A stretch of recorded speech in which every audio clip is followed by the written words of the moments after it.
Di depan guci abu, pemuda itu mengabarkan bahwa dia akhirnya telah lulus. Sebagai lulusan terbaik Universitas SEAL, dia berjanji akan menemukan Yuri. Dengan tatapan dingin, dia bersumpah akan membuat mereka yang bertanggung jawab membayar semua perbuatannya. Hal ini membuat seseorang bertanya, mengapa dia hidup seperti itu tanpa teman ataupun cinta? Hanya belajar. Pemuda itu menjawab, itulah satu-satunya cara untuk membalaskan dendamnya. Dulu, ayahnya memprotes perampasan tanah mereka. Grup Going telah menghancurkan hidup keluarganya.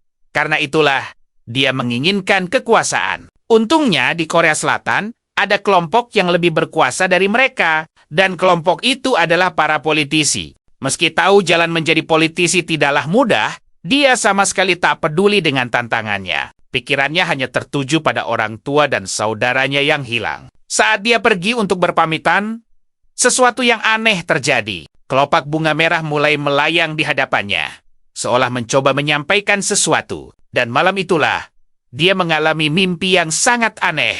Dalam mimpi itu, dua pria membicarakan Nona Song Hyun yang lebih baik dari Do Jen. Salah satunya tersenyum licik, memikirkan pemilu berikutnya. Saat itu, salah seorang dari mereka memberikan hadiah kepada Direktur O. Dan sang protagonis mengenali suara itu. Pria yang memberikan hadiah itu adalah ketua regional, Baekhyong. Sementara yang menerima hadiah sambil tersenyum adalah Direktur Oh Dong. Tiba-tiba, pandangannya menjadi jelas, dan dia sadar berada di kantor komite regional. Di atas meja terlihat amplop kuning dengan namanya, Kang Dajan. Di dalam mimpi itu, dia melihat amplop dengan namanya bergetar secara aneh. Lalu, dokumen itu hancur berkeping-keping. Sebuah hal yang sangat janggal, dengan adegan aneh di benaknya. Pemuda itu akhirnya terbangun dengan sangat terkejut. Terduduk di tempat tidur, dia mengambil napas dalam-dalam, mencoba menenangkan diri dari mimpi buruk itu. Dia lalu merebahkan diri kembali ke kasur, bertanya-tanya mimpi sial macam apa itu tadi. Tak lama, Dujun mengambil pengering rambut untuk bersiap memulai harinya. Sambil mengeringkan rambut, dia masih merasa mimpi itu adalah pertanda buruk. Kemudian, pemuda itu pergi ke Komite Regional Partai Korea Maju di kota Enyang. Sesampainya di sana, sang protagonis memasuki kantor dengan setelan jas dan dasi yang rapi. Rekan kerjanya terkejut sekaligus senang melihat Daejun sudah tiba. Seorang wanita yang lebih tua memuji penampilannya dan bahkan menawarinya untuk berkencan dengan putrinya. Sambil tersenyum, pemuda itu menolak, mengatakan dia tidak tertarik karena sudah 10 tahun bekerja di sana. Dia ingat, pada awalnya, semua orang merasa aneh, ada seorang siswa tanpa orang tua yang membantu di kantor. Namun, sikap mereka berubah saat dia berhasil masuk ke perguruan tinggi ilmu politik dan diplomasi di usianya yang baru 27 tahun. Pemuda itu sudah berpengalaman dalam beberapa pemilu besar. Saat berjalan di lorong, dia bertemu dengan salah satu rekan kerjanya. Temannya yang bernama Hanu terkejut melihat sang protagonis datang sepagi ini. Tak lama kemudian, Hansu berbisik bahwa dia mendengar rumor tentang ketua Baekhyong. Dia tampak khawatir karena tahu urusan di sana tak hanya ditentukan oleh keahlian, tetapi Dojan menenangkannya. Dia berkata bahwa koneksinya tidak lemah karena dia telah berjuang selama 10 tahun untuk itu. Hinesu kemudian bertanya, apakah kandidat unggulan itu memiliki visi yang lebih baik? Dan Dojun menjawab, dia tidak tahu. Mendengar itu, temannya menjadi bersemangat, mengatakan jika protagonis percaya diri, mereka pasti akan menang. Saat itu, seorang kolega memberitahu mereka bahwa batas waktu pendaftaran adalah dari Senin sampai Rabu depan. Pria mendekat adalah Odong Sik, direktur kantor, yang memanggilnya pahlawan kota. Pemuda itu memintanya untuk tidak berlebihan, tetapi sang direktur bersikeras. Dan lalu menjawab, jika itu benar, mereka pasti sudah memenangkan semua pemilu sebelumnya. Direktur kantor terdiam sejenak, hanya mengamati reaksi pemuda di hadapannya. Dong Sik lalu berkata dia percaya jika Dojun menjadi ketua pemuda, tempat ini akan menjadi lebih hidup. Sang protagonis tersenyum canggung dan berkomentar bahwa para senior hanya mendoakannya. Sebenarnya, dia menginginkan posisi ini karena ini adalah batu loncatan bagi seorang politisi untuk berkembang di partai. Selain itu semua, dia bisa memperluas jaringannya dan menjadi simbol inovasi. Direktur kemudian bercanda bahwa jika pemuda itu tidak menikah dalam 10 tahun, dia akan mengenalkannya pada putrinya. Hyunsu yang mendengar percakapan itu mengatakan bahwa itu seperti pertanda buruk karena Daun pasti sudah menikah saat itu. Sementara keduanya bercanda tentang masa depannya, sang protagonis tetap diam dengan tatapan serius. Dia lalu menoleh ke direktur dan bertanya siapa orang lain yang mencalonkan diri. Pertanyaan tak terduga itu membuat sang direktur terkejut dan tampak syok. Sambil tergagap, Dong-sik menjawab bahwa dia tidak bisa mengatakannya dan pemuda itu menyadari.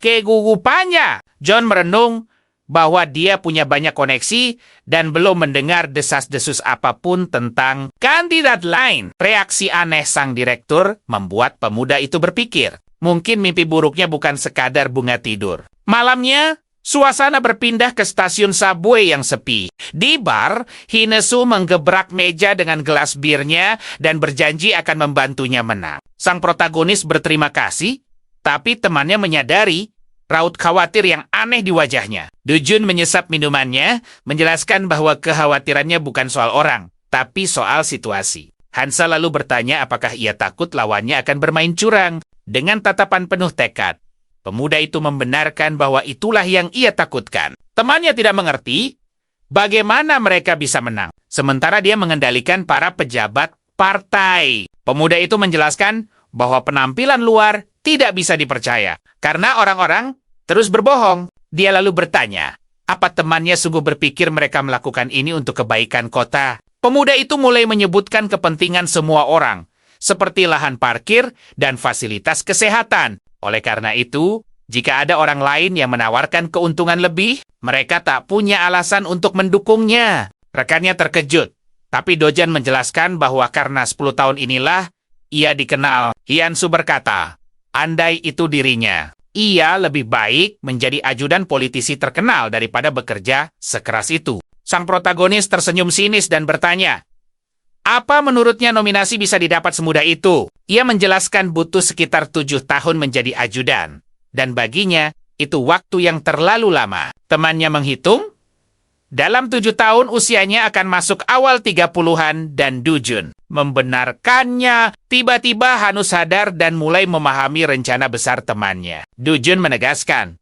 tujuannya adalah menjadi ketua pemuda untuk mengincar pemilihan umum berikutnya. Itulah mengapa fakta bahwa Baekhyungs mencoba menghalanginya dengan orang lain sangat mengganggunya. Dengan sebuah rencana, sang protagonis menelepon temannya Hyunu yang menjawab dengan sedikit gugup. Lalu pemuda itu memintanya menyiapkan kamera berkualitas tinggi untuk menjalankan rencananya. Sang protagonis merenung, mimpi biasanya memudar seiring waktu, tapi yang satu itu terus membekas. Di kantor, seorang wanita muda bernama San Hien memperkenalkan diri sebagai kandidat baru untuk pemilihan. Mendengar nama itu, Daejun terkejut, karena nama itu sama persis seperti yang ia dengar dalam mimpi buruknya. Gadis itu memberi pidato penuh semangat dan berjanji mendedikasikan dirinya untuk partai. Disambut tepuk tangan sambil tersenyum, kandidat baru itu menatap calon rekan-rekannya. Lalu, Hayen berjalan dengan percaya diri melintasi kantor,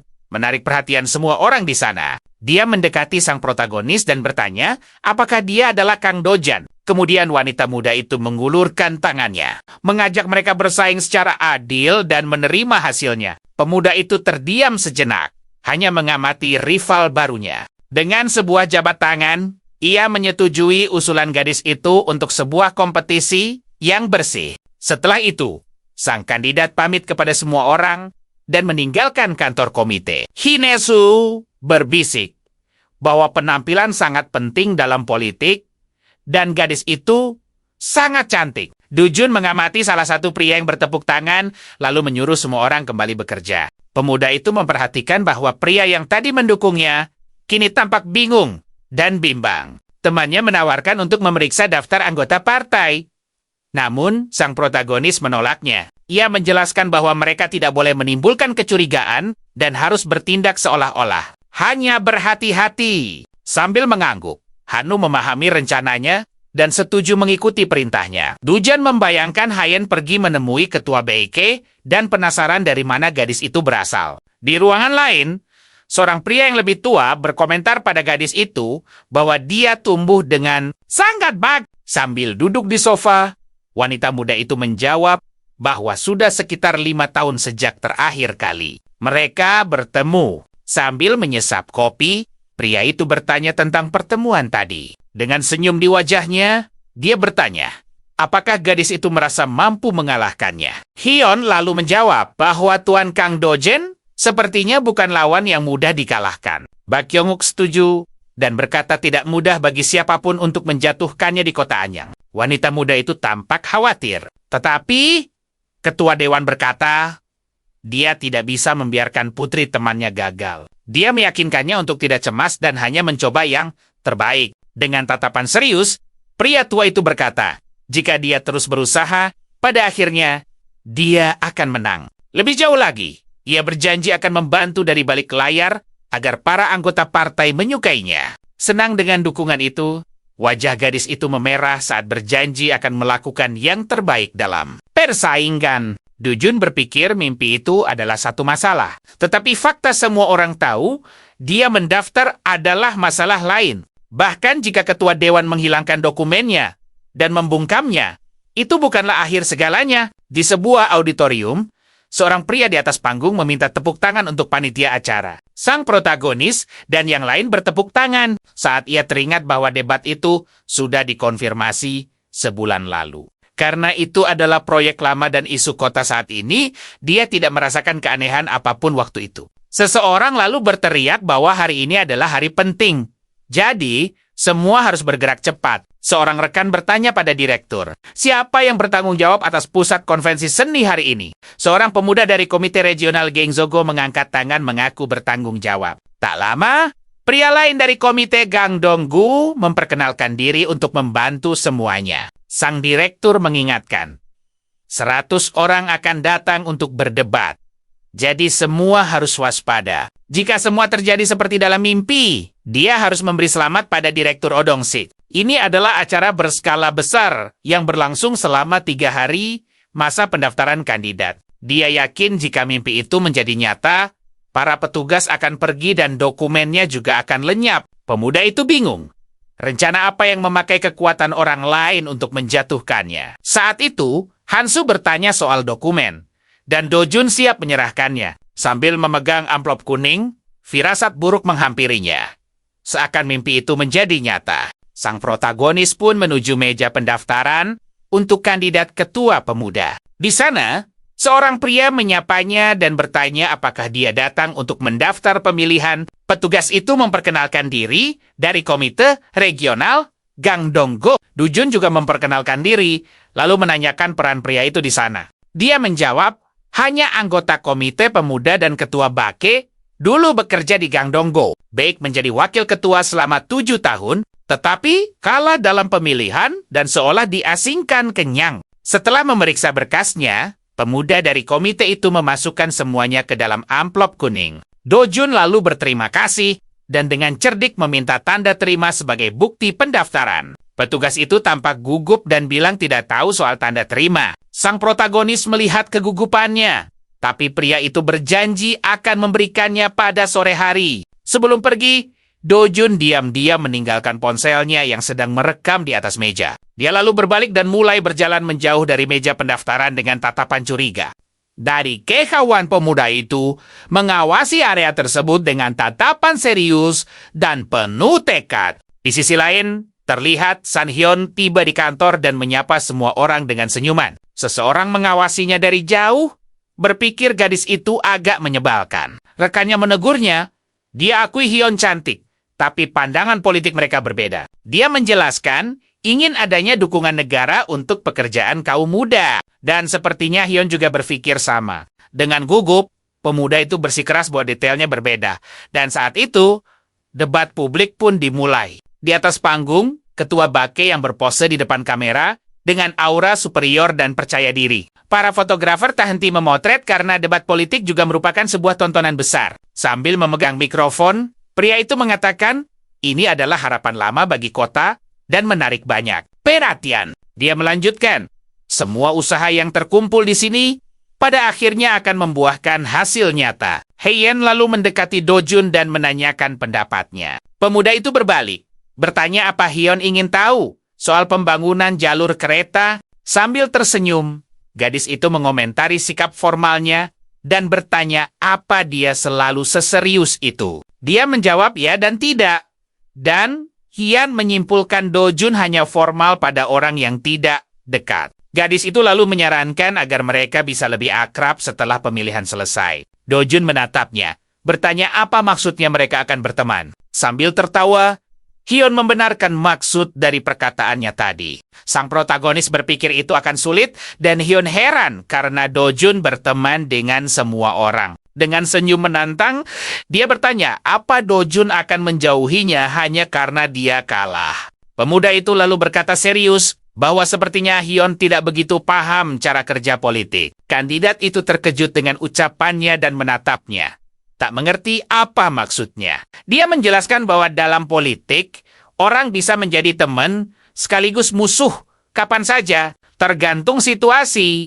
Tapi dengan tatapan tajam, pemuda itu menyimpulkan bahwa politisi tidak pernah lupa siapa yang mencoba menjatuhkan mereka. Gadis itu lalu mempertanyakan tuduhan jahatnya. Sementara Do-jun teringat sebuah kesepakatan politik. Dengan senyum sinis, dia bertanya apa Do-jun begitu takut padanya, lalu menyangkal semuanya. Pemuda itu hanya berkata Hye-in akan tahu nanti dan tak ada yang bisa dilakukan. Setelah itu, kedua kandidat berdiri dalam diam di tengah kerumunan yang menyaksikan debat. Sementara itu, di sebuah ruangan di belakang, sebuah pintu perlahan tertutup dalam kegelapan. Di dalam ruangan dengan mesin penghancur kertas, seseorang mengulangi ucapan Do-jun. Ternyata dia adalah Direktur Odong yang dengan senyum licik menghancurkan formulir pendaftaran pemuda itu. Setelahnya, direktur itu keluar dan mengunci pintu agar tidak meninggalkan jejak. Ruangan itu kosong dan senyap, dengan amplop sang protagonis yang hancur lebur. Tanpa ia sadari, sebuah kamera tersembunyi merekam semua perbuatannya. Keesokan harinya, koran memberitakan masa depan cerah yang direncanakan partai. Debat 3 hari itu pun sukses besar dan partai banjir pujian di internet. Untuk merayakannya, tim berkumpul di bar dan bersulang atas kerja keras mereka. Semua orang gembira, merasa malam-malam tanpa tidur, mereka akhirnya terbayarkan. Tokoh utama berterima kasih, tapi rekan-rekannya bersikeras, dialah yang paling bekerja keras. Sambil membelakangi mereka, ia minum birnya, cemas memikirkan hari esok. Dan keesokan harinya, pengumuman resmi menetapkan San Hye-in sebagai kandidat tunggal. Membaca hasilnya, Hinesu sangat terkejut dan tak percaya dengan apa yang dilihatnya. Kerumunan terbentuk di depan papan pengumuman. Semua kaget oleh berita tak terduga itu. Seorang pria bertanya, apa yang terjadi pada Do-jun? Karena ia yakin temannya sudah menyerahkan berkas. Hinesu yang panik meneriaki temannya, sama sekali tidak mengerti. Tapi Do-jun tetap tenang.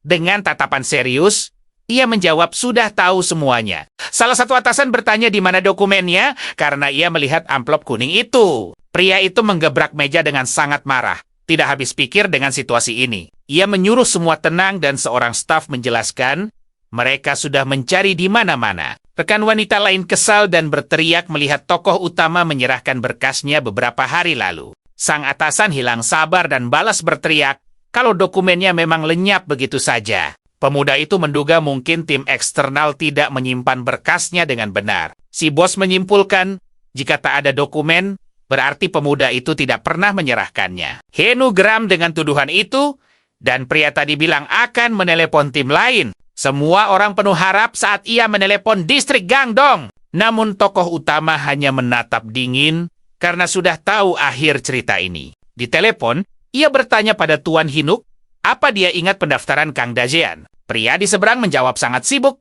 dan hampir tak ingat dokumen yang diurusnya. Dia bahkan bilang jika tak ada dalam ingatannya. Berarti itu tak pernah terjadi. Sebelum telepon ditutup, tokoh utama memotongnya dan memintanya mendengarkan sesuatu. Sang atasan kaget dengan permintaan pemuda itu. Tapi rasa penasarannya lebih besar. Lalu, Do-jun memutar rekaman percakapannya dengan penanggung jawab pendaftaran. Audio itu membuktikan ia telah menyerahkan berkas bahkan meminta tanda terima. Hinesu pun bersorak. Rekaman itu adalah bukti kuat dokumennya telah diterima. Atasannya syok mendengarkan audio dari rekaman itu, sementara telepon masih tersambung. Wajahnya berkeringat. Ia lalu bertanya kemana perginya formulir pendaftaran pemuda itu. Sambil tersenyum, Dejun berpikir pria itu tak akan tahu kalau berkasnya masuk ke mesin penghancur. Di telepon, pegawai itu mengaku bersalah dan menerima hukuman apapun dari partai. Tokoh utama heran melihat pria itu menyerah begitu saja. Si bos berpikir hukumannya tak akan berat, karena ini hanya pemilihan pemuda. Untuk mengakhiri keributan, dia menyuruh semua pulang dan berkata, kantor akan menanganinya. Seorang rekan berkata, berkat rekaman itu, semua akan beres dan mereka bisa kembali bekerja. Tapi pemuda itu menjelaskan, pria tadi akan mengaku salah dan semuanya hanya berakhir dengan teguran lisan. Di tangga, mereka bertemu San Hien dan saling sapa dengan canggung. Tokoh utama menatapnya dengan serius dan curiga setelah semua yang terjadi. Wanita muda itu meminta waktu sebentar untuk bicara dengannya soal situasi pemilihan. Di luar, dia bertanya apa Dejun sudah tahu hal seperti ini akan terjadi. Gadis itu ingat perkataannya soal politisi tak bisa berteman dengan orang yang menginjaknya. Dengan Mas Hyun bertanya, apa itu yang dia maksud waktu itu? Pemuda itu terdiam sejenak, hanya mengamati reaksi saingannya. Dia lalu bersumpah itu bukan perbuatannya agar tidak salah paham. Dan gadis itu terlihat tulus. Wanita muda itu kesal dan berkata tak akan diam jika ini disengaja oleh seseorang. Dia bilang tak pernah hidup seperti itu dan tidak akan memulainya sekarang. Heian bertanya apa pria itu menertawakannya. Sambil tersenyum, Dejun menjawab, iya. Dia bilang, Heian tak mengerti politik. Karena masuk lewat rekomendasi, bukan karena kemampuannya sendiri. Pemuda itu mempertanyakan nilainya dan apa Hyun sadar dengan apa yang sebenarnya dia lakukan. Dia bertanya, apa Hyun pikir dia di sana hanya karena keinginannya sendiri? Wanita muda itu terdiam membisu. Tokoh utama lalu mengabaikannya, bilang sedang sibuk dan akan bicara lain kali. Dengan begitu dia meninggalkan Hyun sendirian tanpa penjelasan lebih lanjut. Gadis itu tertinggal dengan wajah memerah dan mata berkaca-kaca karena ucapan Dejun. Di tempat lain, pintu kantor ketua komite wilayah diketuk. Begitu masuk, Dojun terkejut. Ada ketua Bakejo dan direktur Odong-sik yang tengah menikmati kopi. Sang direktur lalu pamit keluar sejenak agar pemuda itu bisa bicara berdua. Dong-sik pergi, meninggalkan Dojun berdua dengan sang ketua. Baek yang menatapnya tajam, penasaran dengan niat pemuda itu. Ketua itu mempersilakannya duduk.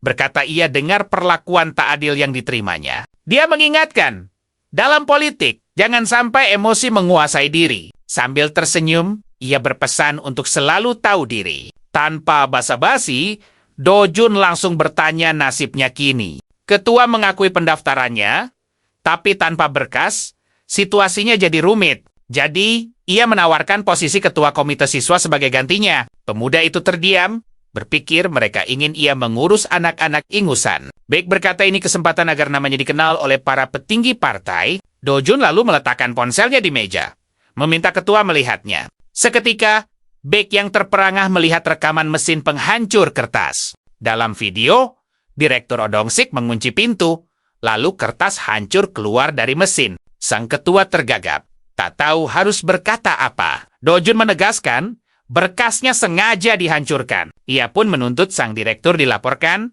atau video itu akan tersebar luas. Pemuda itu menambahkan, orang akan mengira perintah itu datang dari ketua sendiri. Baek bertanya apa perlu sejauh itu, tapi Dojun tak akan tinggal diam. Dengan tangan gemetar, pria itu tampak kalah dan bertanya, hanya itu yang diinginkan si pemuda. Demi kebaikan bersama, ia mempersilakan Song Hai menjadi ketua pemuda dan bertanya keinginan Dojun. Dengan senyum kemenangan, sang protagonis melancarkan skakmatnya. Karena direktur akan dipecat, ia meminta posisi direktur kantor yang kosong. Ketua itu murka, menganggap Dojun sudah gila. Namun, pemuda itu menjawab dengan tenang kalau pikirannya sangat jernih. Terkejut, pria tua itu berteriak, sekretaris berumur 26 tahun itu mustahil.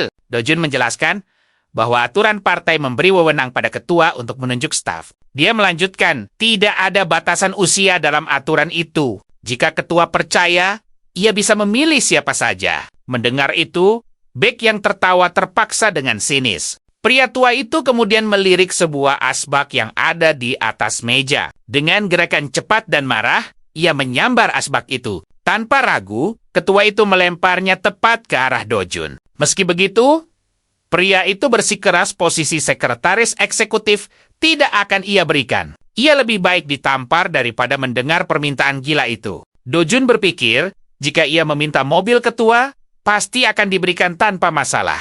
Dengan kesal, pria tua itu menyarankannya meminta posisi wakil ketua saja. Ia menegaskan posisi sekretaris itu mustahil.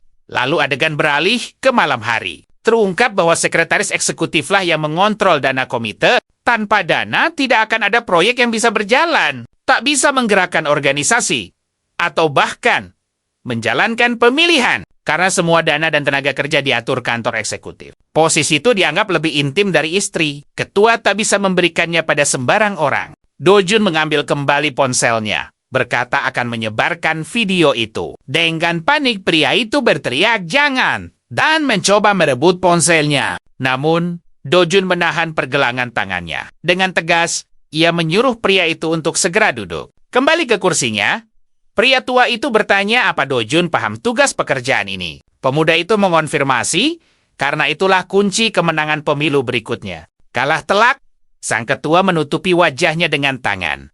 Bingung harus berbuat apa. Pria itu hanya duduk terpaku dengan ekspresi frustrasi dan amarah. Sejenak, ia berpikir untuk melenyapkan bocah itu di tempat. Sementara Dojun hanya menatapnya dengan senyum tenang dan percaya diri. Pria tua itu lalu menjelaskan mereka harus bekerja sama dengan baik. Dojun berkata, ia dikenal cerdas dan punya reputasi bagus. Beck lalu mengancam tak akan memaafkan pengkhianatan. Sangat mudah membuat seorang yatim piatu tanpa koneksi menghilang. Sambil menyeringai, sang protagonis meyakinkan hal itu tak akan terjadi. Karena ia tahu posisinya. Ketua menyuruhnya pergi dan Dojun berterima kasih. Ia menambahkan akan menunggu kabar baik hari ini. Sendirian di ruangan itu, pria tua tersebut merosot di sofa.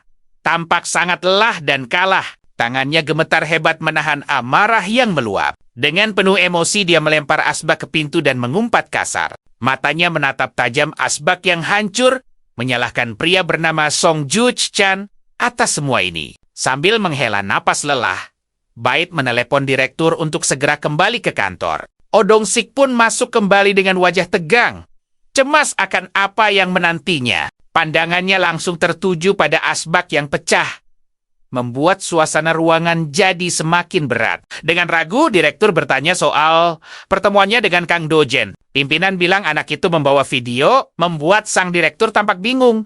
Ternyata itu adalah video saat dia memasukkan lamaran anak itu ke mesin penghancur kertas. Sang bos murka membentaknya karena bisa terekam. Direktur itu tergagap mencoba menjelaskan, namun pimpinan menegaskan, anak itu akan membocorkan semuanya. Lalu, terucaplah permintaan utamanya. Dojun ingin direktur itu dipecat dari posisi sekretaris eksekutif. Seketika direktur itu berlutut, memohon dengan putus asa agar pimpinan tidak melakukannya. Ia memohon ampun. Mengaku selalu setia dan loyal kepada atasannya itu. Dia mengaku ingin melindungi pimpinan, tapi sang pimpinan justru bertanya, apa dia pikir bisa menjatuhkan anak itu? Direktur itu hanya bisa terdiam. Pimpinan menjelaskan ancamannya. Jika direktur tidak dilaporkan ke komite etik, video itu akan tersebar. Lalu ia mengangkat 4 jari, mengucapkan 4 tahun dengan sangat serius.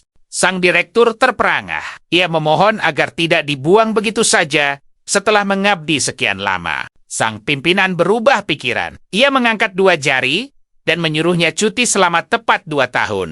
Pria itu tahu 2 tahun di dunia politik terasa seperti selamanya. Tapi pimpinan berjanji akan membereskan semuanya dan mengembalikannya lagi nanti. Di tempat lain malam mulai menyelimuti kota, memperlihatkan sebuah gedung apartemen. Di dalam, Song Hyun menatap sesuatu dengan tatapan penuh pikiran. Di hadapannya, tergeletak dokumen yang terlihat sangat penting. Isinya adalah pengumuman resmi yang menyatakan dirinya sebagai kandidat tunggal sekaligus pemenang pemilihan komite. Gadis itu terlihat bimbang.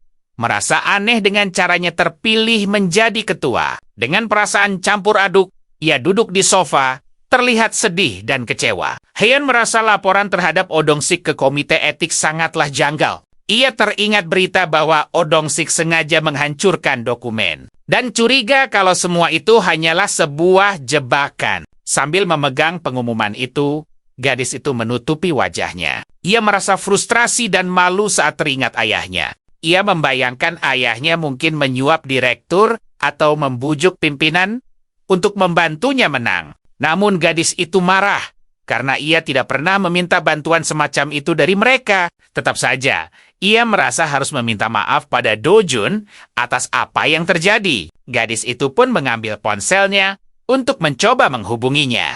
Akan tetapi, panggilannya tidak terhubung. Dia tidak bisa berbicara dengan Do-jun saat itu. Esok harinya di kantor, dia akhirnya bertemu Do-jun dan menyapanya dengan agak canggung. Melihat Do-jun sedang berbicara, ia pun memanggil namanya untuk menarik perhatian. Tanpa basa-basi, ia langsung meminta maaf. Ia mengaku sama sekali tidak tahu perbuatan sang direktur. Ia memalingkan wajah, merasa telah melakukan kesalahan yang sangat fatal padanya. Do-jun berkata itu bukan masalah, tapi Hyun tetap merasa bersalah karena menjadi kandidat tunggal. Do-jun menangkannya, mengatakan itu bukan rencananya, jadi tak perlu khawatir. Ia lalu memberinya selamat dan memberitahu bahwa dirinya lah sekretaris eksekutif yang baru. Mereka akan bekerja bersama. Gadis itu tertegun mendengar kabar tersebut. Do-jun memastikan akan ada pengumuman resmi segera. Sang pemuda mengulurkan tangannya, mengajak Hyun untuk bekerja sama dengan baik ke depannya. Hyun akhirnya sadar kenapa Do-jun begitu tenang. Posisinya kini berada di bawah pria itu. Maka, gadis itu pun menjabat tangannya,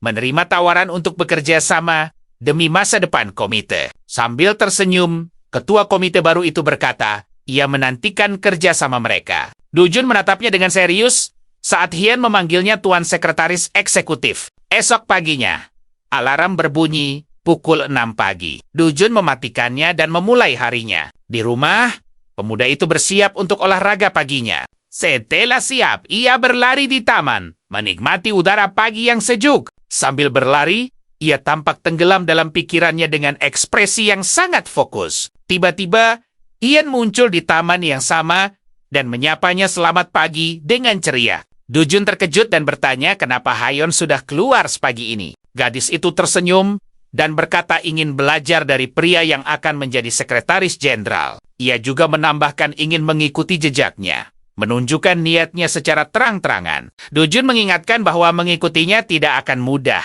Tapi Hyun bersikeras kalau dia cukup atletis. Do-jun pun menegaskan tak akan mengurangi kecepatannya. Setelah itu, Hyun bertanya apakah Do-jun bisa menjawab satu pertanyaannya, namun dia menolaknya mentah-mentah. Sambil berlari, wanita itu terus bertanya. Pria itu menjelaskan, politisi tak bisa selalu bersikap dingin pada semua orang. Hyun lalu menyarankan agar mereka bekerja sama saat dia resmi menjabat nanti. Dengan senyum menantang, pemuda itu menyuruhnya membuktikan kelayakannya. Detik itu juga, dia mempercepat larinya, meninggalkan wanita itu jauh di belakang. Wanita itu berteriak memintanya menunggu dan berusaha mengejarnya. Tak mau tertinggal sendirian. Namun, napasnya cepat habis. Dia takjub melihat jarak yang tercipta di antara mereka. Meski lelah dan berkeringat, wanita itu tetap bertekad melanjutkan. Dia memutuskan akan menyelesaikan lari ini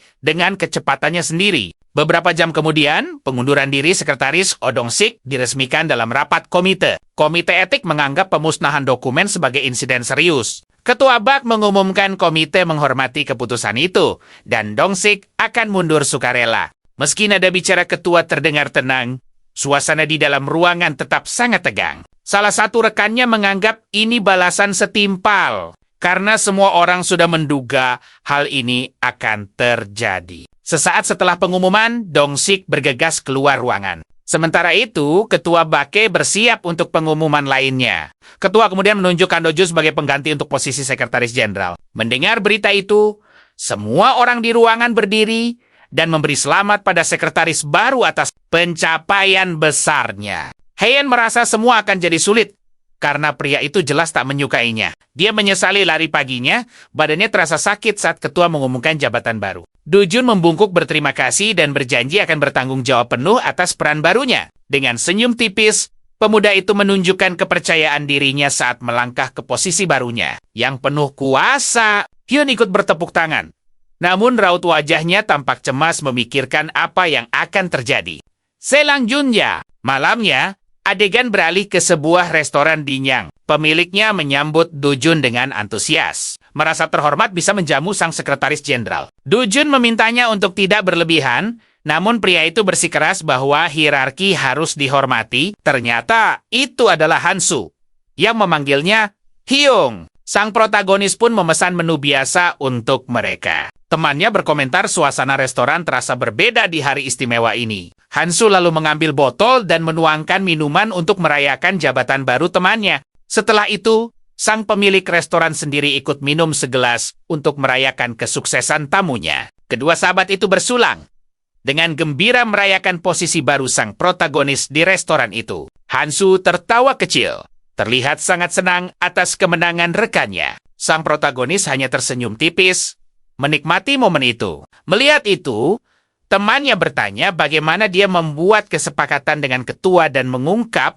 pengkhianatan itu. Pemuda itu menjelaskan, dia sudah punya firasat aneh sejak rumor tentang Hyun mulai beredar. Hansu mengeluh kenapa Do Jun tidak memberitahunya. Namun Do Jun berkata itu hanya firasat, belum ada bukti. Dia lalu mengungkapkan telah menyuruh temannya mengambil kamera. Begitulah cara mereka memergoki sang direktur. Rekannya sadar, begitulah cara dia mendapatkan posisi Odong-sik. Tapi Do Jun mengaku menjadi ketua komite pemuda jauh lebih berbahaya. Dia menjelaskan posisi itu tak punya kekuatan nyata, dan tak ada yang akan percaya pada orang yang tahu rahasia mereka.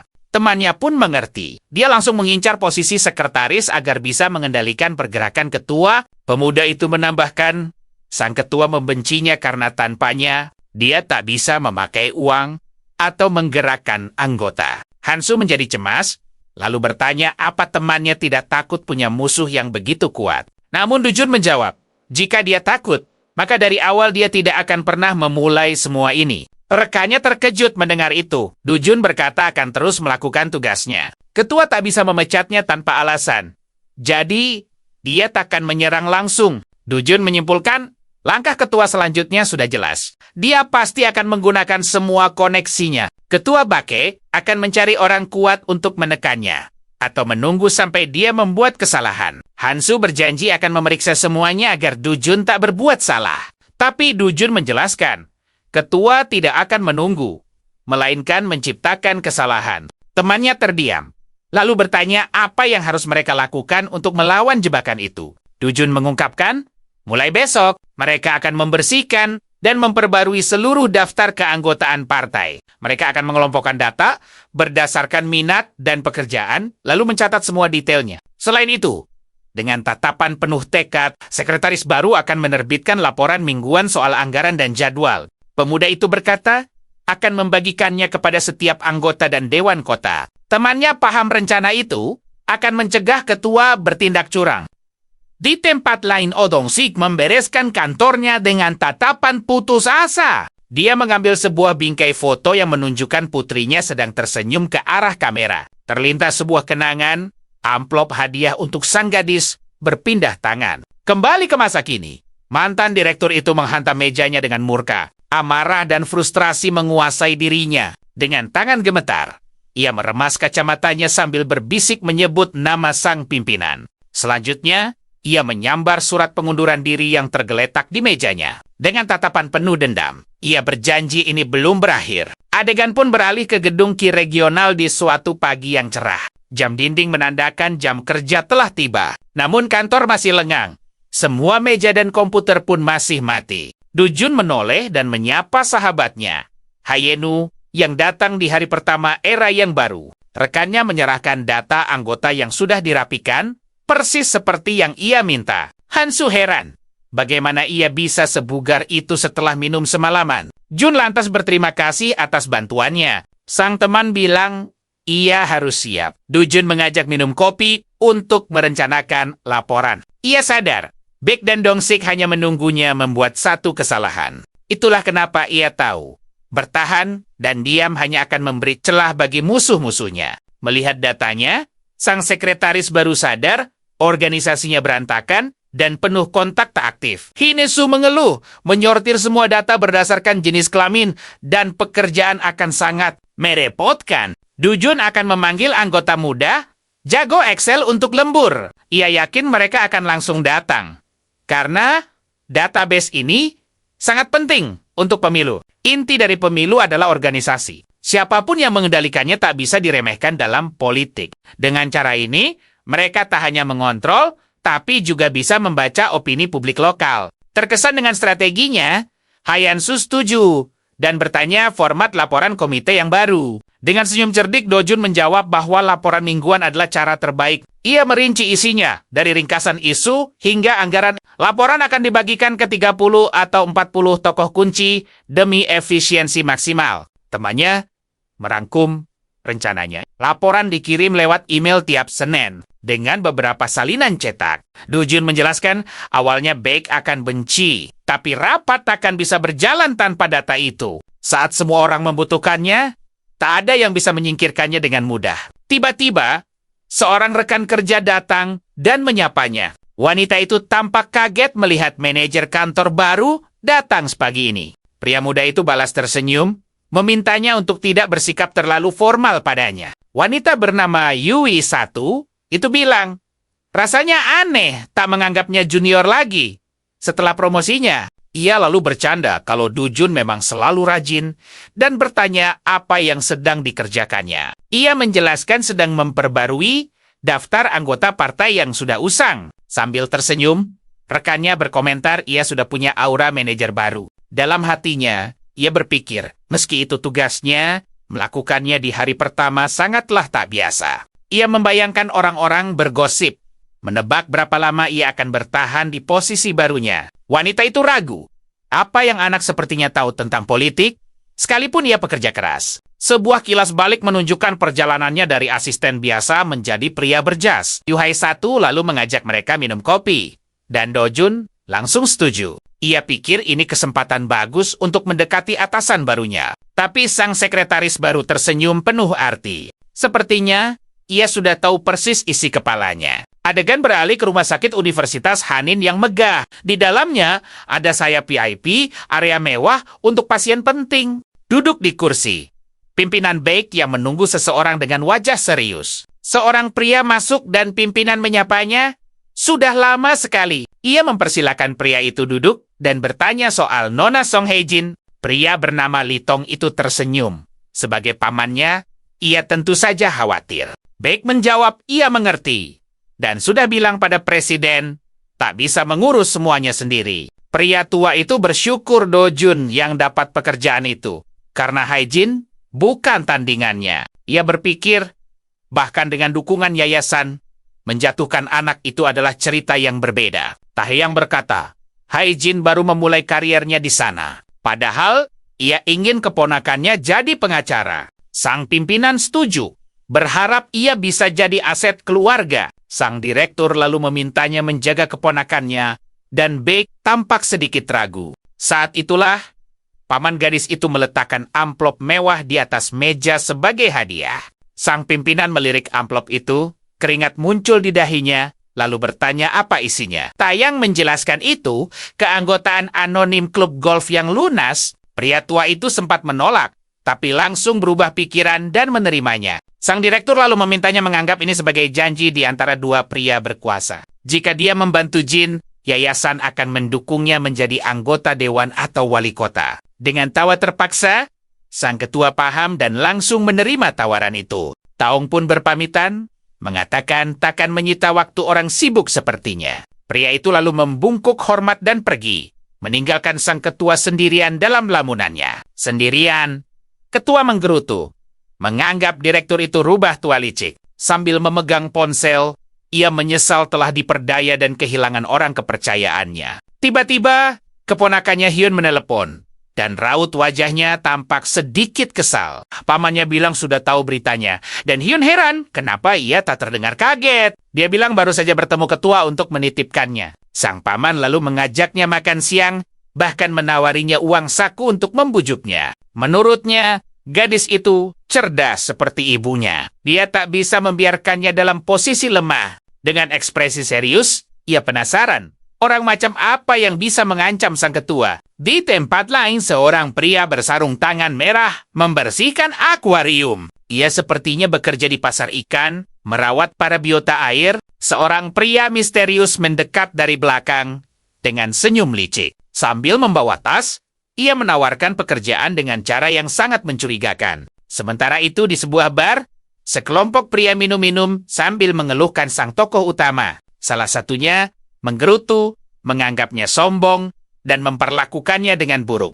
Pria lain teringat ketua menyuruhnya tiarap. Sambil merokok, ia bertanya-tanya, bagaimana bisa dia menunggu 2 tahun, sementara anak itu sukses? Ia ragu apakah ketua akan benar-benar menyerahkannya, dan apa ia bisa membiarkannya. Mantan direktur itu menyuruh anak buahnya mencari kelemahan Kang Do-jun. Salah satunya mulai mencari di warnet, mencari apapun untuk menjatuhkannya. Dia membuka papan buletin anggota partai Kota Inyang untuk memulai pencariannya. Jemarinya di atas keyboard, siap mengunggah pesan fitnah tentang sekretaris baru itu. Unggahan itu menuduh sang tokoh utama menerima uang dari pengembang real estate setempat. Sebuah kilas balik menunjukkan si penulis unggahan bersama protagonis di bar 3 tahun lalu. Ia mengklaim Do-jun membawanya ke distrik hiburan. Saat itu, sang protagonis bertanya-tanya, siapa pecundang yang mengarang cerita ini? Kembali ke masa kini.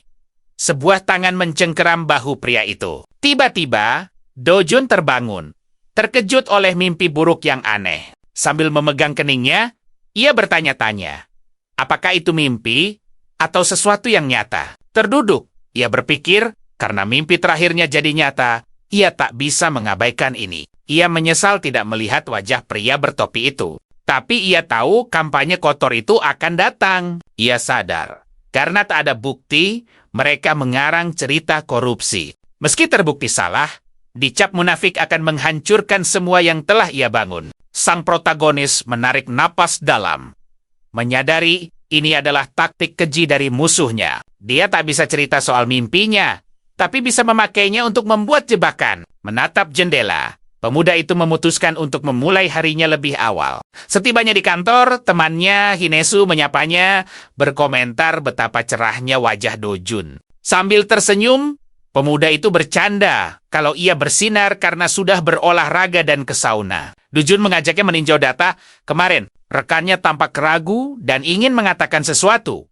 Tapi tak jadi. Karyawan lain memperhatikan mereka, merasa senyum si bos baru agak aneh. Hinesu lalu berkata akan menyiapkan ringkasannya, dan sang protagonis hanya mengangguk. Tak lama, sekretaris baru itu mengangkat teleponnya. Ekspresinya menjadi serius. Ia menelepon seseorang, memulai rencana balasannya. Sementara itu, di Komite April, Hyun menyapa semua orang dengan senyum ramah. Salah satu rekannya menyambutnya dengan ceria dan menawarkan bantuan. Dengan ponsel di tangan, wanita muda itu mulai menelepon anggota partai untuk memperkenalkan diri. Ia merasa sudah menghubungi semua anggota pria muda. Kini giliran orang berikutnya. Gadis itu menuju ruangan manajer untuk bicara dengan bos baru. Menurutnya, menyapanya lebih dulu akan membuatnya tampak adil di mata semua orang. Tapi ia juga perlu membahas anggaran, jadi ia mengetuk pintu dan Do-jun menyilakannya masuk. Presiden baru itu mengucapkan selamat pagi dan dibalas dengan sopan.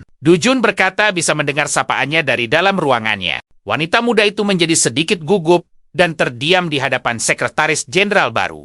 Do-jun lalu bertanya bagaimana keadaannya, tapi Hyun tak begitu mengerti maksudnya. Pria itu menjelaskan maksudnya, apa dia sudah nyaman, dan menambahkan pekerjaannya menarik. Hyun bilang itu panggilannya, dan Do-jun bertanya, apa itu juga bukan panggilannya? Do-jun bertekad menjadikannya panggilan jiwa, dan bertanya, kenapa Hyun tampak begitu waspada? Ia membahas kejadian kemarin, mengingatkan kalau ketua memberinya dukungan yang sangat kuat. Gadis itu menjawab, kalau ia tidak bisa menolak kebaikan, walau sebenarnya ingin berusaha sendiri. Ia sadar menjadi bawahan ketua, menunjukkan kurangnya pengalaman dan koneksi. Pria itu lalu bertanya, apa ia ingin bisa bergerak bebas sesuai keinginannya? Gadis itu menjelaskan, meski ingin mandiri, ia bukan tipe yang mudah menyerah. Karena itulah, ia sedang mencari dukungan. Pria itu mengerti. Gadis itu lalu bertanya apa yang sedang dikerjakannya. Dan ia menjawab sedang membuat laporan. Sekretaris itu menjelaskan, ini adalah laporan mingguan dan gadis itu akan menerima salinannya besok. Ketua komite pemuda itu terkejut dengan inisiatifnya dan sampai tidak bisa berkata-kata. Ia merasa pria ini takkan berhenti sampai di situ, membuatnya ragu untuk meminta bantuan. Dengan sedikit ragu, gadis itu memberanikan diri menyampaikan keinginannya. Gadis itu lalu mengusulkan untuk membuat forum pekerjaan bagi anak muda di kota manapun. Pria itu tampak kaget dengan ide tersebut, dan gadis itu kembali mengutarakan keinginannya untuk mengadakan forum pekerjaan bagi anak muda. Sekretaris itu bilang idenya bagus, dan gadis itu tersenyum lega. Tapi ia cepat-cepat menunjukkan kalau acara sebesar itu butuh biaya besar dan lokasi yang luas. Ia melanjutkan, acara itu juga butuh banyak tenaga kerja dan promosi agar berhasil. Gadis itu sedikit tegang mendengar tantangan itu, tapi ia yakin akan luar biasa jika berhasil. Pria itu bertanya,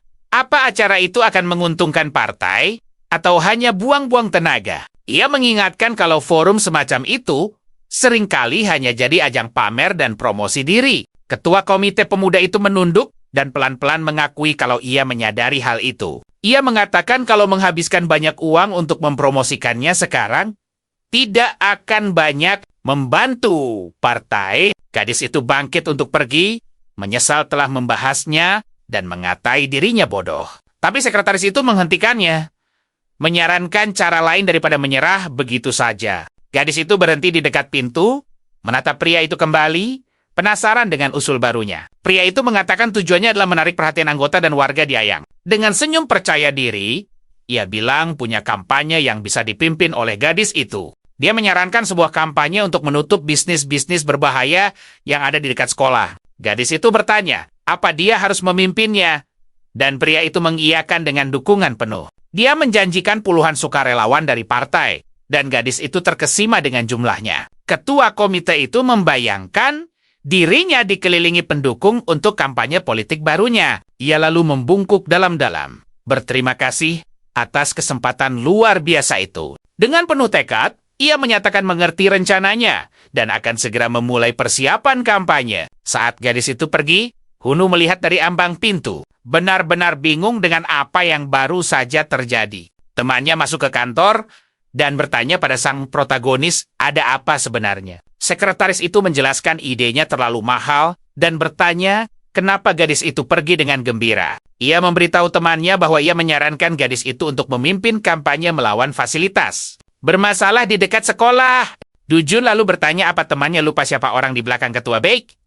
Hansu tertegun. Dia sadar Jun menggunakan Haigen untuk menyerang bos mereka. Dengan senyum kemenangan, adegan beralih keesokan paginya. Pagi itu, sebuah email masuk ke kotak masuk 40 tokoh penting di partai dan dewan. Di layar terpampang laporan mingguan dari sekretaris eksekutif yang baru. Berbeda dari laporan singkat biasa, laporan ini lebih dari 20 halaman, penuh statistik dan grafik. Seorang pria tua membaca dokumen itu. Terkesan dengan rincian anggaran dan sukarelawan yang mendetail. Seorang wanita di kantor lain meninjaunya. Melihat daftar permintaan kerjasama. Dengan senyum puas, ia merasa belum pernah melihat laporan serapi dan sistematis ini. Beberapa rekan kerja berkomentar dengan laporan mingguan seperti ini. Persiapan rapat akan jadi jauh lebih mudah. Yang lain berbisik, kalau di bawah direktur lama semuanya sangat kacau. Tapi sekarang segalanya berbeda. Saat itu, Haigen tiba di kantor dan salah satu pria menyapanya. Pria itu bertanya, apa Haigen sudah melihat laporannya dan ia mengiyakan. Menyebutnya sangat mengesankan. Gadis itu memegang salinan dokumen tersebut, terlihat sangat terkejut dengan isinya. Sambil duduk di mejanya, ia melihat kampanye yang disebutkannya kemarin sudah tercantum di sana. Ia berpikir bahwa dengan dukungan resmi dari partai akan jauh lebih mudah, tapi ia juga sadar kalau pada akhirnya Kang Dujun adalah dalang di balik semua ini. Ia berpikir akan jadi pusat perhatian, jadi ini adalah situasi yang sama-sama menguntungkan. Di atas meja seseorang, laporan rinci sekretaris eksekutif itu tampak menonjol. Di ruang janja, Ketua Baek terlihat sangat marah. Bertanya kenapa semua orang memuji laporan itu. Seorang pria yang lebih tua memintanya untuk tidak berpikir negatif. Menyebut pemuda itu aset berharga bagi partai. Wakil Ketua Sim Hong Su berkata kalau Dujun ambisius dan bertingkah seolah sedang merencanakan sesuatu yang besar. Baek kesal mendengar itu. Tapi pria satunya hanya tertawa. Berkata ia senang melihat partai ini berkembang. Sang bos menegaskan tujuannya menjadi wali kota. Dan ia tak masalah jika bawahannya yang berbakat ikut bersinar. Rekannya menasihati untuk melupakan masa lalu. Mengingatkan bahwa Odong Sheikh sudah tiada. Sang ketua terdiam. Raut wajahnya serius dan penuh pikiran. Sambil menatap keluar jendela. Ia mengaku khawatir karena mantan direktur sudah seperti saudaranya sendiri. Wakil ketua mengerti, tapi akan sulit baginya untuk kembali selagi Du Jun berkuasa. Wakil ketua menambahkan, karena dia yang menunjuknya, jadi sulit untuk ikut campur sekarang. Ia memperingatkan jika laporan ini terus berdatangan, anggota dewan akan mulai bergantung padanya. Sang bos pun sadar, anak itu tak mau cari musuh dengan potensi tak terduga. Merasa kesal, ketua menyatakan ia lelah dan akan ke sauna, lalu menyerahkan rapat pada wakilnya. Ia lalu membanting pintu saat keluar, membiarkan rekannya mengurus sisanya. Sendirian, wakil ketua mengambil salah satu laporan sekretaris baru untuk diperiksa. Senyum penuh keyakinan terukir di wajahnya. Tampaknya ia puas dengan hasil kerja Du Jun. Rapat mingguan komite regional berjalan lancar, bahkan tanpa kehadiran ketua. Karena sekretaris eksekutif yang mengurus dana hadir, semua berjalan tanpa hambatan. Seorang wanita di rapat mengumumkan akan menyetujui pendanaan untuk pasangan yang sulit punya anak. Hinesu tampak sibuk merapikan berkas di kantor. Hyun menghampirinya, meminta tips soal kampanye dan mengelola komite. Temannya mengira Hyun tak sadar sedang melawan Baek, makanya dia begitu bersemangat. Sambil tersenyum, sang sekretaris setuju untuk membantunya, dan Hyun terkejut mendengar jawabannya. Ia lalu menjabarkan seluruh rencana, dari protes, publisitas, hingga desain spanduk. Rekannya terpana. Untung saja ketua tidak melihat ini. Wanita muda itu berterima kasih. Berjanji akan mentraktirnya makan untuk merayakannya nanti. Menyaksikan kejadian itu, Hanu merasakan deja vu yang aneh. Ia mendekati temannya, berkata tak mau jadi musuh dan berharap tak dikhianati. Sang sekretaris menjelaskan kalau wanita itu tidak bodoh. Dia punya sumber daya dan bisa melakukan semuanya sendiri. Ia melanjutkan, untuk benar-benar melawan seseorang, kau harus membawanya ke arena untuk melihat sifat aslinya. Hinesu bingung dan menanyakan maksud analogi pertarungan itu. Du Jun menjelaskan, jika persiapannya ringan, dia akan langsung menyerah saat ada masalah.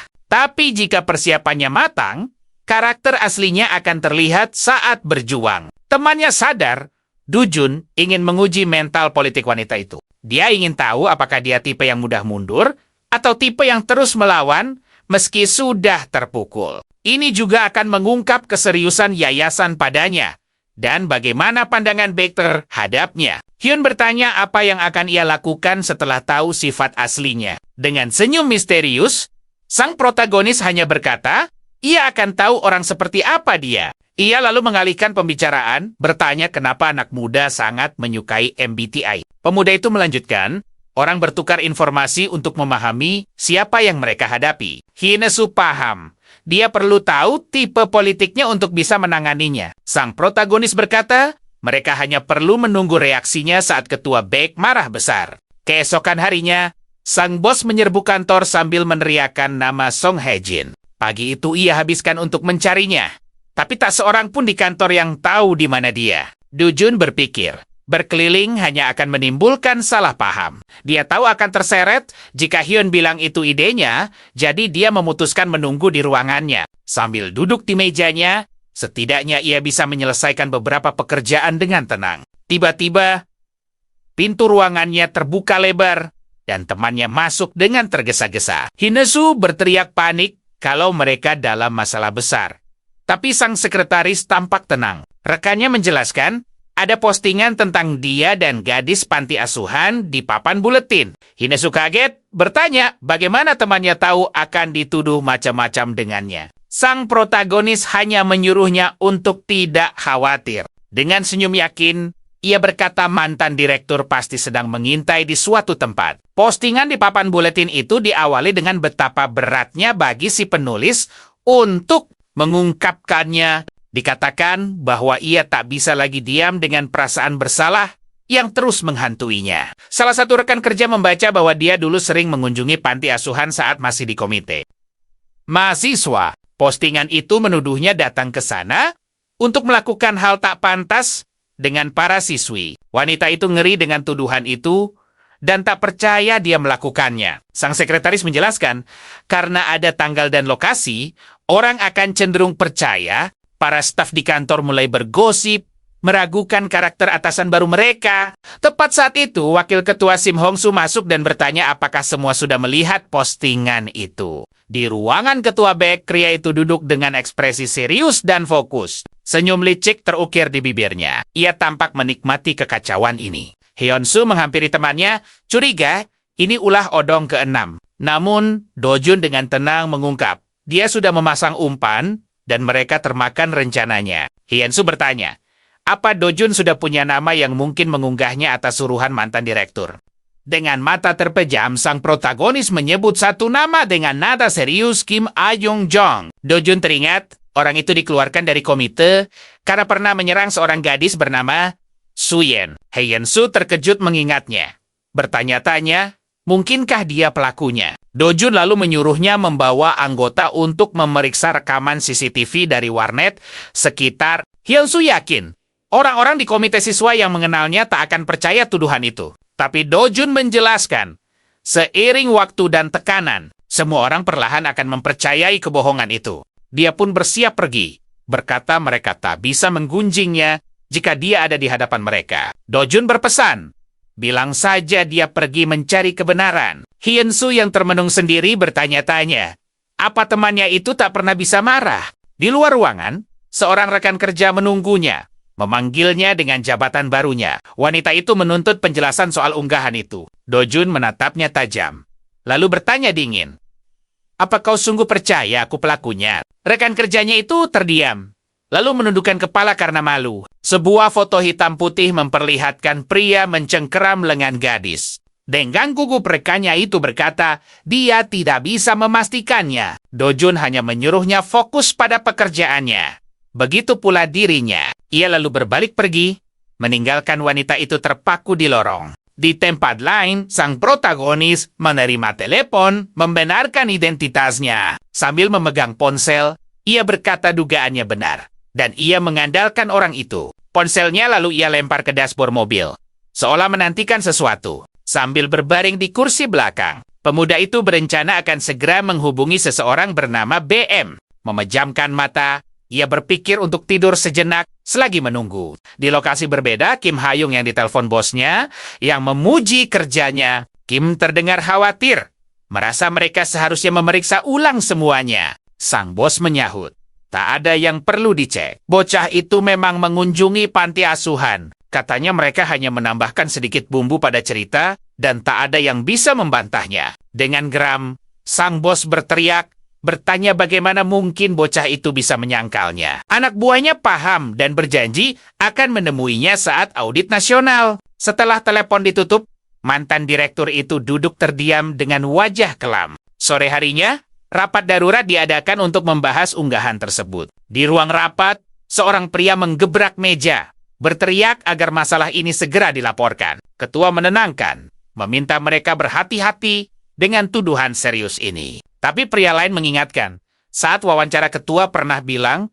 Do Jun bukan anak pintar biasa. Sang protagonis mengaku tidak yakin, tapi meminta Hyun Su memeriksa kamera keamanan. Temannya itu pun menyanggupinya, menambahkan, tak ada yang percaya. Tapi Do Jun menjelaskan lama-kelamaan kebohongan itu akan dipercaya. Ia pun bersiap pergi agar mereka tak bisa menghinanya di belakang. Do Jun berpesan untuk mengatakan pada semua kalau dia pergi menyelidiki dan akan menelepon untuk tugas lain. Hyun Su menatap temannya pergi, bertanya-tanya apa ada yang bisa menggoyahkannya. Tiba-tiba, seorang rekan wanita mendekat, memanggil jabatan barunya. Dia menanyakan unggahan itu dan menuntut penjelasan dari komite. Dengan tatapan serius, Do Jun balik bertanya, apa kau benar-benar percaya aku melakukannya? Wanita itu kehilangan kata-kata, menunduk malu. Sebuah foto hitam putih menunjukkan seorang pria mencengkeram pergelangan tangan seorang gadis. Dengan kesal,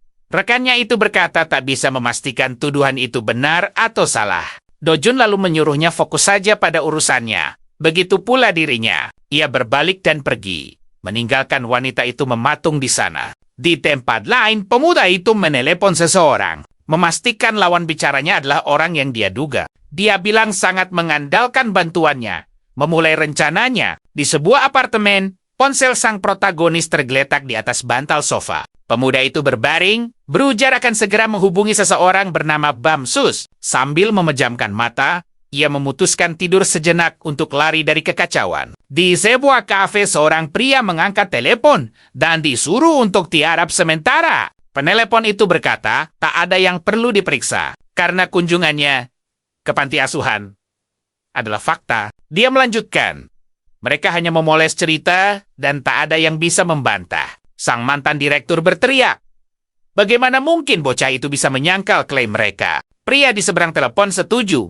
dan berjanji akan menemuinya saat hari audit nasional. Dengan ekspresi kelam, mantan direktur menutup telepon, memikirkan rencananya. Sore itu, rapat darurat diadakan untuk membahas insiden ini. Di ruang rapat, seorang anggota berteriak agar masalah ini dilaporkan ke komite etik. Namun ketua memahami kegelisahan mereka dan meminta semua untuk tetap tenang. Seorang wanita mulai tak sabar, mendesak agar tindakan tegas segera diambil. Namun sang ketua justru teringat. Pemuda itu cerdas. Ada alasan kuat ia menjadikannya sekjen. Sang ketua menyatakan paham akan kegelisahan semua dan berjanji akan segera mengambil keputusan. Lalu, ia mengumumkan penangguhan sementara tugas Sekretaris Jenderal Kang Do-jun. Tepat saat itu, sebuah suara memecah keheningan, meminta izin untuk masuk. Ketua mengenali suara itu. Terkejut melihat siapa yang datang. Ternyata Heinz masuk bersama seorang wanita tua berambut kelabu dengan syal merah. Wanita itu memperkenalkan diri sebagai Yang Sun-jae, direktur panti asuhan barat di Ayang. Ia datang karena mendengar Tuan Kang Do-jun dituduh secara tidak adil. Sang direktur dengan yakin menyatakan bahwa cerita insiden dengan seorang anak tuh bohong. Mendengar ini, salah satu wanita di rapat itu langsung berkeringat dingin. Tangannya di atas meja, ia tampak gugup dengan alur tak terduga ini. Ketua pun bertanya, apakah ada bukti untuk mendukung klaimnya? Sang bos, yang tadinya merasa menang, kini berada di posisi yang sangat sulit. Ia tahu sekjen itu pengganggu, tapi masalah ini menjadi jauh lebih besar. Kesempatan emas datang begitu saja. Dan walau ia tahu Dong-shik dalangnya, semua jadi bumerang. Direktur itu lalu menyerahkan sebuah map penuh dokumen sebagai bukti yang diminta. Salah satu rekannya bertanya isinya. Dan wanita itu mulai menjelaskan. Ia mengungkap bahwa pemuda itu adalah sponsor lama panti asuhan. Sambil menunjukkan catatannya. Map itu berisi catatan relawan, foto, bahkan surat terima kasih dari anak-anak. Direktur menjelaskan, ia ikut sesi bimbingan belajar bersama relawan lain. Ia menegaskan pemuda itu selalu patuh aturan dan tak pernah sendirian dengan anak-anak. Salah satu wanita di ruangan itu tersentak. Sadar semua ini hanyalah jebakan. Sang direktur melanjutkan, ia sudah bertanya pada setiap anak dan mereka semua menyangkal ada insiden. Ketua terdiam. Wajahnya menunjukkan keterkejutan dan kekalahan. Tepat saat itu, seorang anggota partai masuk, berteriak mereka menemukan sesuatu. Hansu berbalik dengan seringai.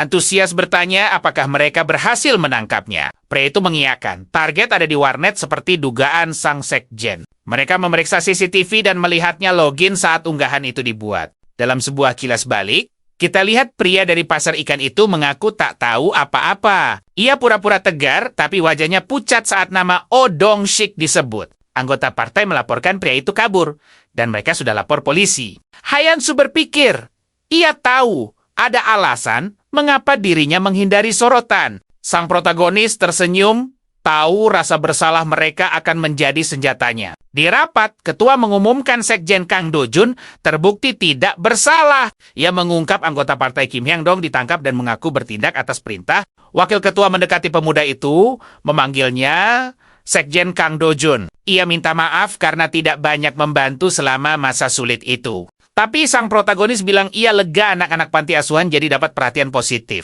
Pria tua itu tertawa, memuji si pemuda karena masih memikirkan anak-anak di saat seperti ini. Ia menepuk bahu Do-jun, mengatakan punya talenta sepertinya adalah anugerah bagi partai. Sang sekjen menjawab, ia hanya melakukan apa yang seharusnya dilakukan orang lain di posisinya. Wakil ketua terdiam sejenak, lalu berkata bahwa pemuda itu sungguh mengesankan. Kabar jawaban rendah hatinya menyebar cepat di antara anggota partai.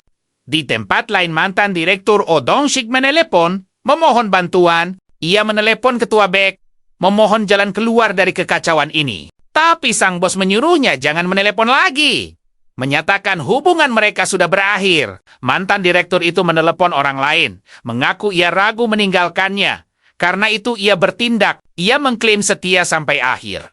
Tapi orang di seberang sana tak tergerak. Pria di telepon bilang, perbuatannya tak bisa dimaafkan, dan ia harus hadapi konsekuensinya. Mantan direktur itu mengutuknya, berkata suatu saat hal yang sama akan menimpanya. Karma itu ada. Pria itu lalu menutup telepon, meninggalkan mantan sekjen itu dipenuhi amarah dan frustrasi. Saat itu, Ketua Beck menerima pesan teks dan membacanya dengan saksama. Pesan itu berisi pengakuan Kim Hyang-dong dan bahwa mantan direktur itu dalangnya. Senyum licik terukir di wajah ketua saat ia menertawakan kejatuhan mantan bawahannya. Di sebuah halte bus, sang mantan direktur duduk sendirian saat dua pria menghampirinya. Mereka bertanya, apa dia Tuan Oh Dong-sik dan menyuruhnya ikut. Adegan beralih ke lapangan golf di kota Hisong di hari yang cerah. Seorang pria sedang bermain golf saat menerima telepon dan mengeluh tentang nasib sialnya. Seorang pemain lain mendekat, bertanya apa ada urusan mendesak yang mengganggu permainan. Pria itu Lai Jin-chil, seorang penasihat partai yang tampak sangat berpengaruh. Dia bilang bukan apa-apa, hanya mengeluh soal orang yang suka mencari gara-gara. Penasihat Lee Jin-kil mengayunkan stik dengan sempurna dan bola golf melesat jauh. Sambil menaungi mata, ia mengamati laju bola dengan ekspresi penuh percaya diri. Salah satu pemain memuji pukulannya yang hebat, dan dia pun tersenyum puas. Sementara itu, pria lain bernama Bijin menyiapkan tas golfnya. Dia menyinggung soal masalah di distrik sang penasihat beberapa waktu lalu. Pria itu berkata memang ada insiden.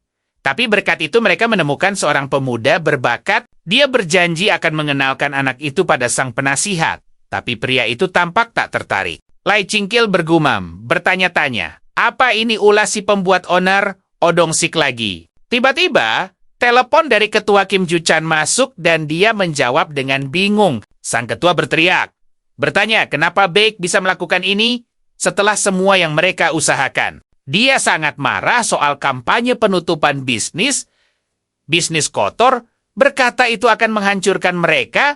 Ketua Bake menyuruhnya tenang, mengaku tak tahu menau, dan bertanya apa yang terjadi. Matanya terbelalak saat curiga San Hye-jin adalah dalangnya.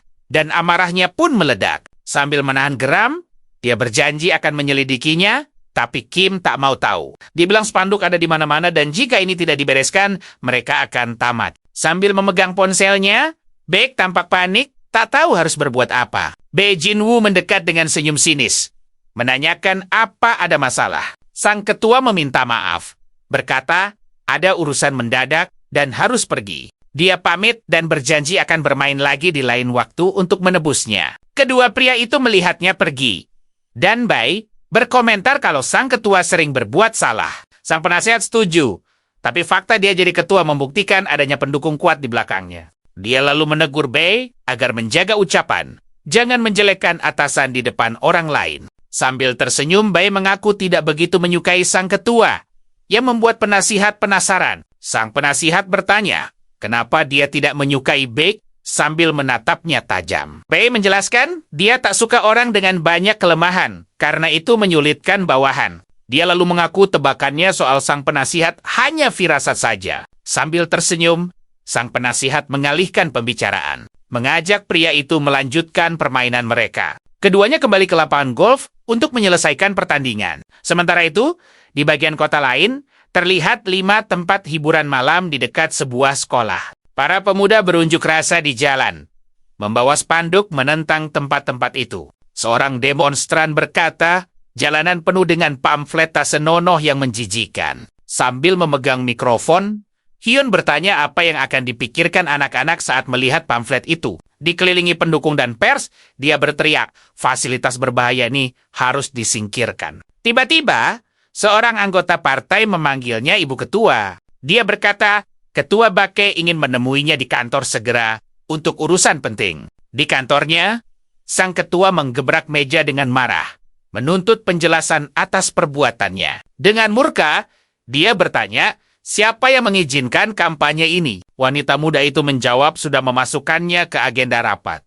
Apa dia tidak memeriksanya? Sang ketua berpikir tadinya mau membahas ini sambil minum-minum. Tapi sekarang amarahnya sudah tak terbendung.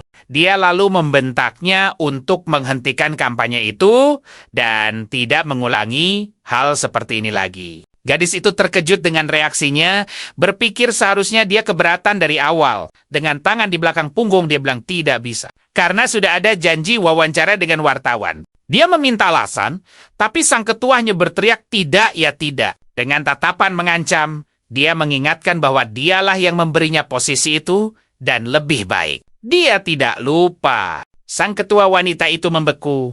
Wajahnya penuh takut dan ragu, tak tahu harus berbuat apa. Sendirian di taman, dia merenungkan langkah berikutnya setelah konfrontasi itu. Dengan ponsel di tangan, dia memutuskan menelepon pamannya. Di telepon, dia memohon bantuan dan sang paman bertanya ada masalah apa. Wanita muda itu menjelaskan situasi kampanyenya dan bagaimana sang ketua memerintahnya untuk berhenti. Dia mengeluh bahwa sang ketua mengancam karier politiknya jika tak patuh, yang membuatnya sangat marah. Pamannya memintanya tenang dan bertanya apa kampanye itu benar-benar perlu sekarang. Gadis itu menjelaskan sudah ada janji dengan wartawan dan tidak bisa mundur sekarang. Wajahnya tampak putus asa dan takut saat bicara. Pamannya lalu menyuruhnya untuk terus maju karena yang dilakukannya adalah hal yang benar. Dia meyakinkannya kampanye itu baik untuk citra mereka dan menyuruhnya jangan khawatir. Dengan senyum lega, wanita muda itu berterima kasih atas dukungan pamannya. Kembali ke kantor, Hansu berkomentar bahwa semua berjalan persis seperti yang diprediksi temannya. Dia yakin posisi Sean Hae-jin sebagai orang kepercayaan ketua Bake sudah tamat. Dejun menyahut. Kadang pertengkaran justru membuat orang jadi makin dekat. Hyenu meremehkannya, tapi temannya itu tampak sangat yakin dengan rencananya. Sekretaris itu mengaku sangat memahami sang ketua. Namun, gadis itu dan yayasannya masih menjadi sebuah misteri. Sambil memegang mikrofon, seseorang berterima kasih atas kehadiran semua orang di acara hari itu. Ternyata itu Hae-gen yang mengumumkan peluncuran resmi kampanye untuk menyingkirkan fasilitas yang meresahkan. Pamannya berpesan agar tidak gugup dan harus percaya diri demi citra mereka. Dengan senyum yakin, gadis itu meminta partisipasi aktif semua orang. Seketika, barisan panjang terbentuk untuk menandatangani petisi. Mendukung perjuangan ketua muda itu, gadis itu mengarahkan orang-orang yang antre. Wajahnya berseri-seri melihat kesuksesan acaranya. Seorang pria berkacamata menghampirinya, menanyakan apakah dia ketua komite pemuda. Dia adalah Jang Jae, reporter dari Juryo Dali untuk wawancara yang telah dijadwalkan. Latar pun berpindah ke sebuah restoran. Tempat wawancara itu akan diadakan. Reporter itu menyalakan perekam di ponselnya. Tak ingin melewatkan satu detail pun. Dia mengakui, awalnya dia pikir ini hanya cari sensasi. Tapi respons publik ternyata sangat besar. Gadis itu menjelaskan, letak tempat-tempat itu yang dekat sekolah adalah masalah serius yang sering kali terabaikan. Ia mengungkapkan, risetnya menunjukkan 5 dari setiap 10 sekolah memiliki tempat seperti itu. Di sekitarnya, ketua muda itu menegaskan, ini bukan sekadar ajakan emosional demi suara, melainkan pendekatan kebijakan yang serius. Sang reporter tersenyum puas, terkesan dengan keseriusan dan persiapannya.